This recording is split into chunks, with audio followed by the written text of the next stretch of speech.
Okay, what exactly do you consider a market crash? Would it be going back to 2019 levels? I mean, let's talk about that. I mean, 2019 levels weren't bad. Market was definitely clipping along. And obviously, inventory just went way down. 2019 looks like it was 3 to 5% year over year increase. Probably about right. I mean, you just heard what June was, what, 13% year over year? Down. Exactly. Or July. July's trending that direction. So it'll show less volume being sold. What would you consider a crash? I mean, Andy, I mean, that Well, 20% to me would be from the all-time high down 20%. talked about this a couple weeks ago. It's considered to be a market crash where they have 2 consecutive quarters of negatively at a certain rate. And so a crash doesn't automatically happen, or deceleration of a market doesn't mean a crash. I think a crash means like it's off a cliff. I heard people saying, oh, I'm going to hold out and I'm going to start waiting for foreclosures. You guys, I'm just telling you, family made $76,000 of appreciation last year nationwide. Nobody gets foreclosed on when you have equity. The only time you get foreclosed on is when you don't have options, you don't have equity, you don't have banks that are willing to work with you. So the fantasy, I mean, that banks are going to start having foreclosures again is just so wrong. It's crazy. It's like saying, yeah, trucks are selling for less money. Now they're going to start giving them 50% off at the dealerships. No, they're not. What happens is our economy has become a just-in-time inventory style economy where nothing is bulk stock anymore. So when they talk about Target, oh, they've got so much inventory. Well, they brought it in and they ordered it and it sat there and never came in, and now it all came in at one time. But in theory, the absorption rates, the world has gotten over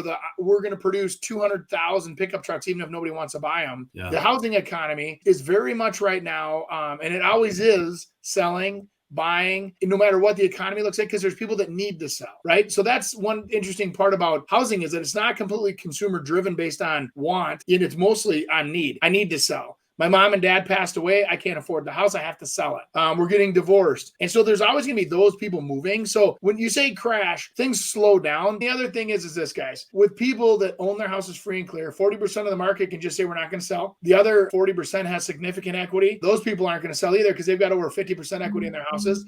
And interest rates at 3%. So it's so cheap to own those houses. I'm still concerned about, you know what I'm concerned about? Supply. I think we have a supply and demand issue for the next 5 years. I don't think anybody's going to want to sell, especially if they don't have consumer confidence. I think that'll continue to put pressure on house prices. You need a house. Let's say you just got $1 million bonus at your job and you want to go buy your house and there's nothing to buy. Something pops up and you're going to jump on it. You know, so you and 3 others. Yeah. Because there's nothing out there. Andy, not just 5 years, it's probably 10 years that we're light of inventory. From top to bottom during the GFC, the Case-Shiller index fell about 28%. Okay, so amusingly, that's how far it would have to fall to get to December 2019 levels. Also, how far it would have to fall for mortgage payments, which are 5.7 today, to fall the same level as a 2.875 rate about this time last year. I'd consider a 20% drop nationally to be a crash, personally. It would not surprise me if that happened.